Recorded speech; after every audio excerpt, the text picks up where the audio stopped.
Anterina trandriavana ho aminareo aneny fiadanana avy amin'Andriamanitra ray sy Jesosy Kristy ary ho aminareo aneny hery avy amin'ny fanahy masina.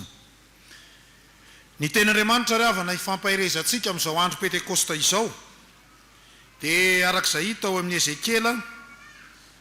Ezekiela toko fahenina amby telopolo ny andininy faharoa amby roapolo hatramin'ny andininy fahatelopolo. Ezekiela toko fahenina amby telopolo ny andininy faharoa amby roapolo hatramin'ny andininy fahatelopolo. Iriko anao ry havana mba hivelatra eo anoloanao ny baiboly na sokafana koa ny telefôna fa mba tsy ho Facebook akory no jerenao amin'ity anio ity. Ndao ary ry havana, ao anatin'ny fahadisompana tenana tanteraka ny jiosy satria rava ny tempoly eo ihany koa ny fanandevozana mahazo ny fahavalo maneho ny heriny sy ny fahefany ny mpiray firenena miamahantra ary ohatrany hoe resy mihitsy Andriamanitra. Aizy zao izay Andriamanitra lay nambara fa nitondra ny zanak'Isiraely niala avy tany Egypta niditra ny tany Tiana. Zao izy tsy hita fa ny vahoaka an'Andriamanitra na ny jiosy sady miaina ao anatin'ny fahantrana no miaina ao anatin'ny fahoriana lalina ary iripaka ny olona.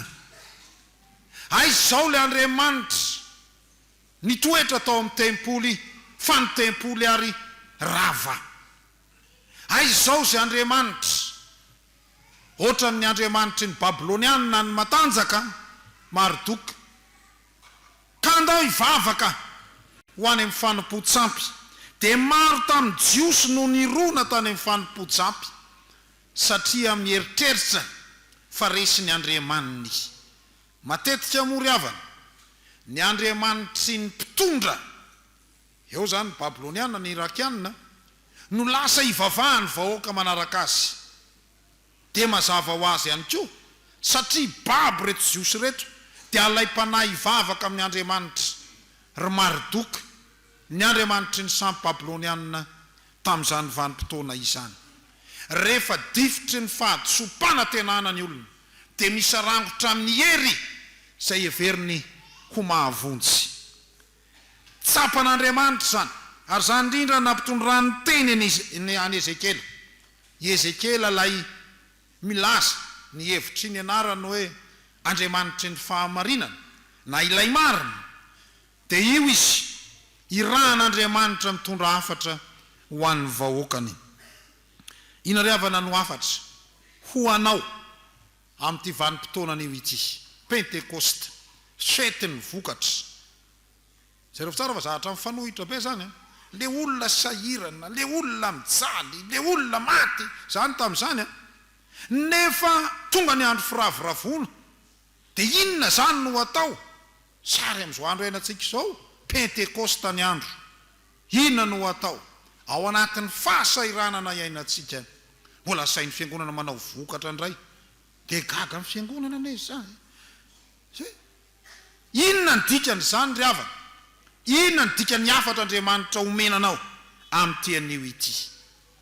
Ry havana malala, ny hafatra voalohany ho anao amin'izao pentecosta izao miainga amin'ny Ezekiela toko fahenina amby telopolo andininy faharoa amby roapolo hatramin'ny fahatelopolo ity dia izao hoe mampiombona antsika ny fanahy masina. Manina hoe fanahy masina?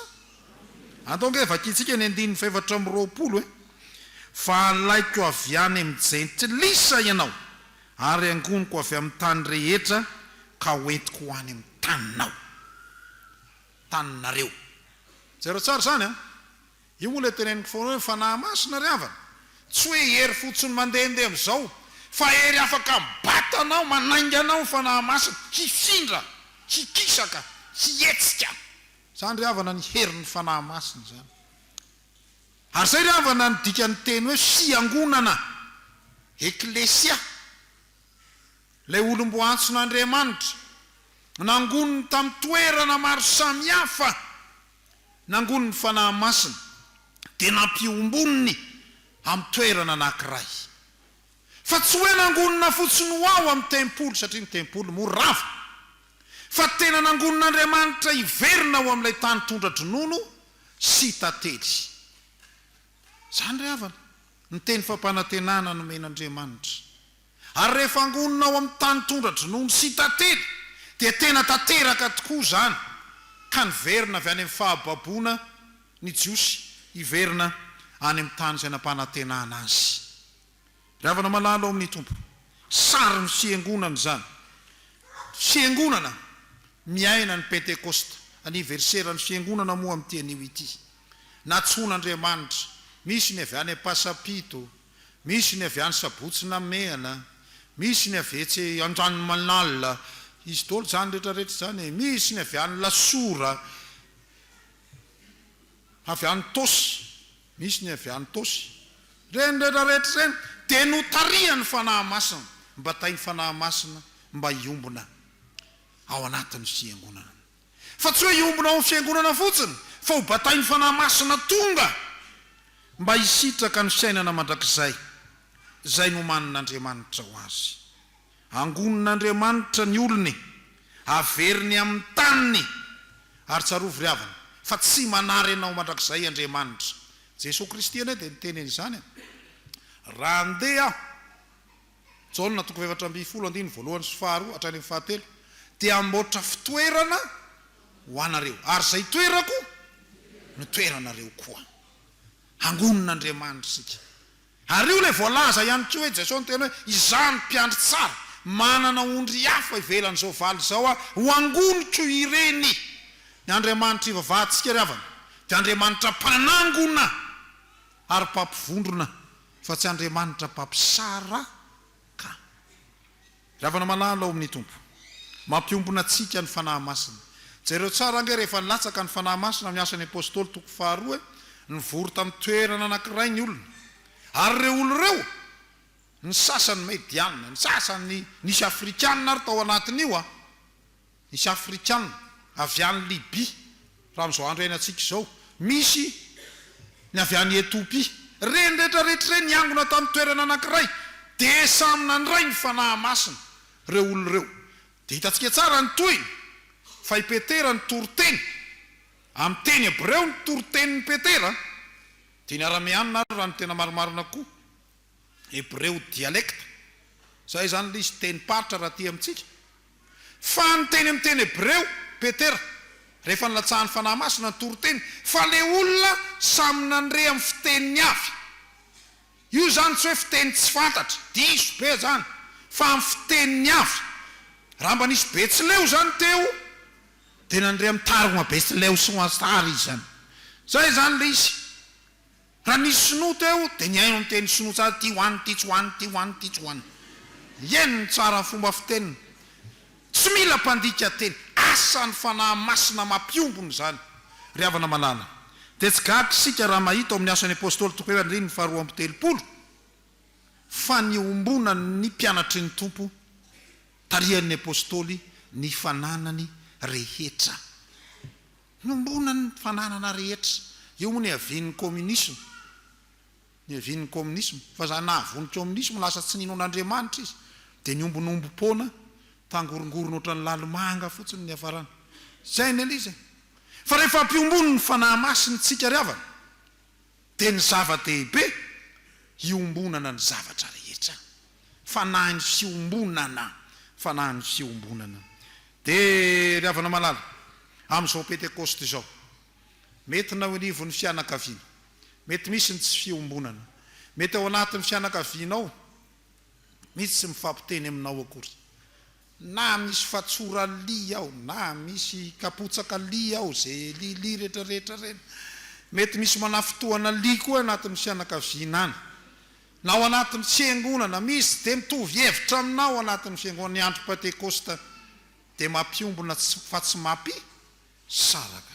Dia engany isika ry havana mba ho ampombony ny fanahy masina. Zay zany ny voalohany. Dia zay tsara ilay voalaza ny soratra masina eto, fa anlaiko avy any amin'ny jentilisa ianareo, ka ankoniko avy amin'ny tany rehetra, ka dia hoentiko amin'ny taninareo. Fa ny faharoa ry havana, azotsika raisina amin'ity soratra masina ity dia izao, tsy hoe angonon'Andriamanitra fotsiny sika amin'ny alalan'ny fanahy masina, fa manova tanteraka ny fiainantsika ny fanahy masina. Maninona tsara hoe ny fanahy masina? Manova tanteraka ny fiainantsika ny fanahy masina. Zero tsara ange ny ilazany azy raha raitsika eo amin'ny andininy 520 dia ho fafazako rano madio ianareo dia aninona? Dia adio. Ary mba ho afaka amin'ny fahalotonareo rehetra sy ny sampinareo rehetra no anadiovako anareo. Zero tsara zany asa ny fanahy masina zany manovo zany ary omeko fo vaovao ianareo ary fanahy vaovao no ataoko anatinareo ary esoriko aminareo ny fo vato ka omeko fo nofo ianareo.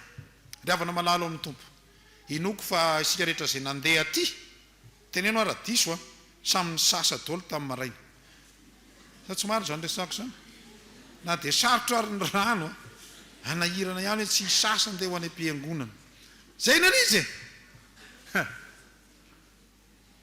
tsy moa lasa ho zatra nyty tsy fisin-drano ity ka rehefa zatra manko mety ny lehilahy mety tapabolana vao misasa ny vehivavy mety herinandro mety hitrangy zany rehefa kelikely eo saingy zao ry avana saingy zao ry avana tena tianadio anao Andriamanitra. Tianinona Andriamanitra?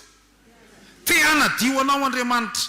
Ny asa voalohany ataon'Andriamanitra teanova ny fiainanao dia manadio anao izy. Zany hoe fiavaozana sy fanavaozana ho afaka amin'ny sampy alohany voalohany indrindra. Ho afaka amin'inona hoe? Ho afaka amin'ny sampy ny andininy 420 no vakina teo milaza an'izany. Ary tsy vitany hoe ho afaka amin'ny sampy be dia be ny karazana sampy tsy hitanisany sampy akory fa mahalala sika hatramin'ny vavaka man'olona ary efa tao amin'izao zany mba ahafahana misy lelaka dia mivavaka man'olona zay zany le izy dia manindraindra olona zany rehetrarehetra zany efa fanompo-tsampy avokoa izany fa tsy hoe tapakazo ihany akory fa misy miala amin'ny tapakazo fa manompo olona indray zay zany le zava-doza ary misy ary manompo vola mihitsy le vola notompoiny dia misy fomba fiteny malagasy zay tsy dia mba kasitrahako loatra le izy hoe ny vola no sy voatery misy ny raha tena manao tsika fanaontsika moa rehefa krismasy hoe mitokana ny vokatry ny lahy sy ny vokatry ny vavy tsy ela izy fa hatramin'izao aloha mbola resy ny vehivavy ihany ny lehilahy sa tsy maro zany resako zany aizany tena misy ny vola any amin'ny vehivavy ny vola no mahavehivavy zay ny tena marina fa zao ry avako tandremo ny manompo vola tsy afaka mivarotra zay tsy afaka mivavaka zay pastera fa tsy maintsy mivarotra zay amin'ny lahady fa tsy mihinan-kanina raha tsy ndao vosahirana amin'io eo ianao zay le teneniko ny sampy be dia be ny endrika sampy na ny sampy moderna sy ny sisa sy ny sampy vazako be dia be koa ny karazana sampy fanadiovana fa ny faharoa tsy vitany hoe fanadiovana ataon'Andriamanitra ary zany revana ny sariny batisa amin'le le mampiasa rano tsy le rano io akory ny mahadio atsika fa ny rano Jesosy Kristy no manasa atsika manala atsika ho afaka amin'ny fahotana manome atsika ny famelan-keloka Jesosy Kristy fa zao ry avana tsy hoe diovina fotsiny isika dia zay le hoe fiavaozana fa fanavaozana sy fiavaozana ataon'Andriamanitra ihany koa dia omen'Andriamanitra fo vaovao omeny inona hoe izany hoe nidika ny fo mantsy amin'ny Hebreo dia ny ao anatinao ray manontolo amin'ny lalina indrindra zay no atao hoe fo ka raha miteny hoe omeko fo vaovao ianao nareo dia tsy le midobodoboka ohatr'izao ihany akory ny ao an-tsaintsika fa ny dikan'izany hatramin'izay lalina indrindra ao anatin'ny tenanao hovain'Andriamanitra avokoa dia le fo vato misy tena enjana raha hitahiry elokapoa teny amin'izay miady efa miakatra amin'izay ny foana ngasy taditinao 5 taonandroany zao nanaovanao anao ny alefa anany ny fotsika ry avana aza atao fanaria pako ka hiterizanao an'io alahelo rehetra io fa tsy mahaela velona izany aza atao tratry ny andro maraina ny fahatezeranao fa dia misy olona dia tsy tiany maizina mihitsy efa pentecost indiny Fjkm Pentekosta mbola tezitra amin'iny olona iny ihany izy tandremo ry havana sa tsy teny lalina fa miteny fotsiny hoe tandremo tena mila fo madio dia io le voalaza hoe vokatry ny fanahy io le remy galatianina tonga efa kitsika indray averitsika le tamin'ny 10 minitra teo ny remy galatianina jereo tsara angely ny vokatry ny fanahy ohatr'izao zany olona manana fo vaovao zany jereo tsara fa ny vokatry ny fanahy kosa dia fitiavana fifaliana fiadanana faharipo famirampanahy fanaovatsoa fahamarinana fahalemem-panahy fahononam-po reo rehetrarehetra reo sy ny sisa sy ny sisa mahaela velona anao reo ny olona atra tsy mba misy hoe fa ny vokatry ny fanahy dia fahakizitinana sy mba misy eny zay ato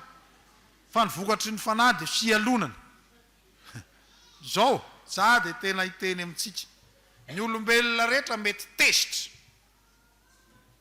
normal be zany normal fa io fahatezeranao io a tokony tsy mihoatra ny 10 minitra io na atsasakadiny raha maximum fa aiza kosa dia tezitra ianao ary zay ny antsona hoe samy hafa ny sentiment sy ny émotion ny émotion bref et intense vetivety vetivety ianao zao rehefa mime fa tsisy olona mime 24 heures sur 24 tsy misy tsy possible mihitsy ary tsy misy olona émotion koa ny tomany fa tsy misy olona mitomany 365 jours non stop fa ny fitiavana des sentiments satria mitohy lava ny amour ny fitiavana des sentiments fa tsy izy ny hoe za dia tianao eto aloha eto zany za dia tianao sy amelona anao fa 5 minitra fotsiny tsy ny fitiavana sentiment fa tsy émotion ny dikan'izany dia zao na ny sentimentanao na ny émotionnao tian'Andriamanitra ho vaovao daholo reo ary zay le vokatry ny asan'ny fanahy masina fa tsy mijanona ihany ravana hoe tahaka ny ahoana zany olona voaova amin'ny fiainana zany ny olona niova ny fiainana dia manapa-kevitra tarihan'ny fanahy masina hanaraka ny lalàn'Andriamanitra sy ny sitrapon'Andriamanitra hanaraka n'inona hoe lalàn'Andriamanitra sy ny sitrapon'Andriamanitra zareo ange voalaza ny 7:20 hoe ary ny fanahiky no ataoko anatinareo ka tonga anareo handeha araka ny lalàko sy hitandrina ny fitsipiko ka hanaraka azy ny alalàna ny olona anankiray ry havana fa ny asan'ny fanahy masina tsy le izy mibaradabarada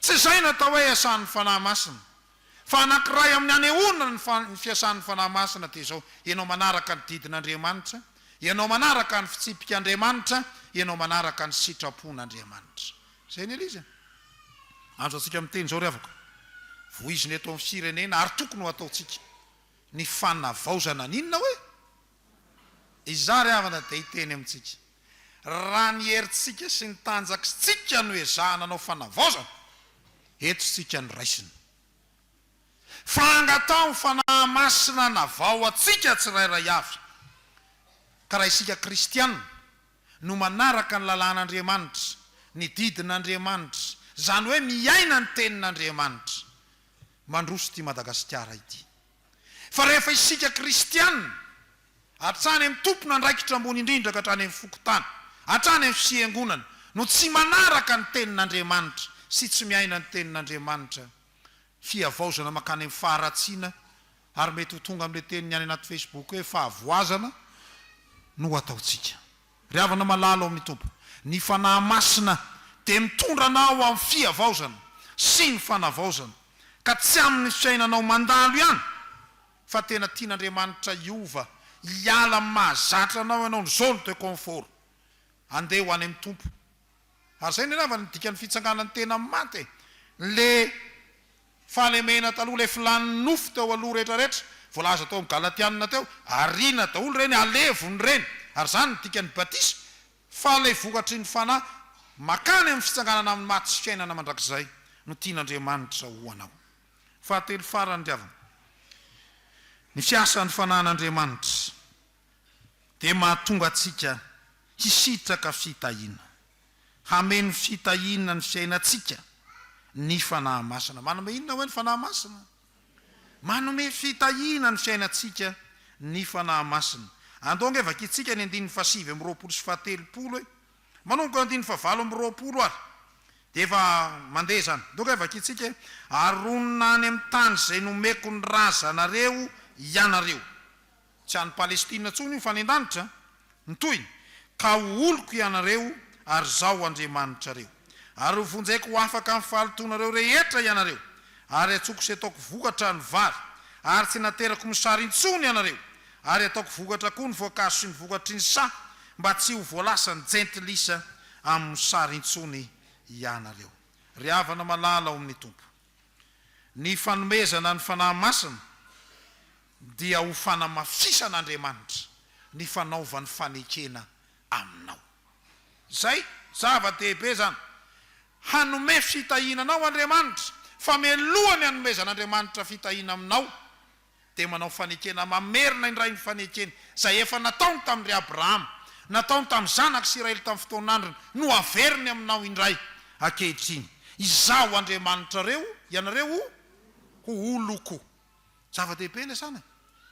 Ianao zany lasa mizaka ny zom-pirenena ny fanjakan'Andriamanitra. Zava-dehibe zany, ary zany raisina mibatisa ry havana. Fahasoavana raisina mibatisa. Ary tsy vitan'izay hoe Andriamanitra ho Andriamanitsika isika olony, ho tsara fifandraisana amin'Andriamanitra isika. Fa voalazany eto tsara hoe hanome fitahiana ho anao Andriamanitra. Efa ampianariko foana eto moa hoe ny fitahiana dia hita maso. Voalaza eto zany zao, io fa vokatra ny vary, io fa vokatra ny voankazo, io ihany koa vokatra ny sa, dia mba tsy latsainy jentilisa tsonareo hoe nareo, ary misy zany amin'izao voizina anaty Facebook ihany, nareo vavabavaka io, aiza zao ina zao nareo mahantra ihany, sahirana ihany nareo, aiza zao barenareo, nenay zao manan-karena, sy ny sisa sy ny sisa. Dia eo tokoa ny kristianina marivo salosana, dia manaraka an'izany hevitra hafahafa zany. Zary havana tena hiteny aminao, ny fitahiana omen'Andriamanitra anao dika ny fitahiana fitombona, ny dika ny fitahiana fahavokarana, ny dika ny fitahiana fandrosoana, développement, ny dika ny fitahiana harena. Omen'Andriamanitra anao daholo zany rehetrarehetra zay ataonao rehetra tonga amin'ny obolana malagasy hoe sobakaka ary mampidi-drano ketsa. Zany ny asa ny fanahy masina amintsika ry havana, hanome fitahiana anao Andriamanitra.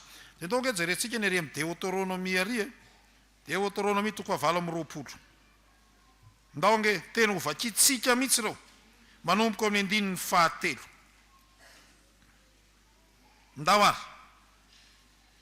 Deutéronomie 20:20, ny 9:9. Ndonge vakitsika amin'izay manao hoe ho tahiny ianao ao an-tanàna, ary ho tahiny ianao any an-tsaha, ho tahiny ny ateraky ny kibonao sy ny vokatry ny taninao, ary ny ateraky ny biby fiomponao, dia ny ateraky ny ombonao sy ny ateraky ny ondry amanosinao. Ho tahina ny aronao sy ny volifanao vamofonao, ho tahina ianao raha miditra, ary ho tahina ianao raha mivoaka. Hatolo Jehova ho resy eo anoloanao ny fahavalonao izay mitsangana iady aminao, ka ny lalana iray no ivoahany anatony anao, fa lalana fito kosa no andisirany hiala eo anoloanao. Handidy ny fitahino aminao Jehova amin'ny fitoeram-barinao sy izay rehetra ataon'ny tananao, ka hitahy anao izy any amin'ny tany izay omeny Jehova Andriamanitra ho anao. Kinona koa ny problemanao? Zany no omeny fanahy masina anao ry havana. Raha fitinina ry havana, dia izay fitahina omen'Andriamanitra izay dia tsy hafa fa fiadanana feno. Inona hoe? Ary io le voalaza ao amin'ny Jaona 2:20. Andriamanitra manome fiadanana ary fiadanana maharitra, ka sady ho fenon'Andriamanitra fitahina no omen'Andriamanitra fahasoavana.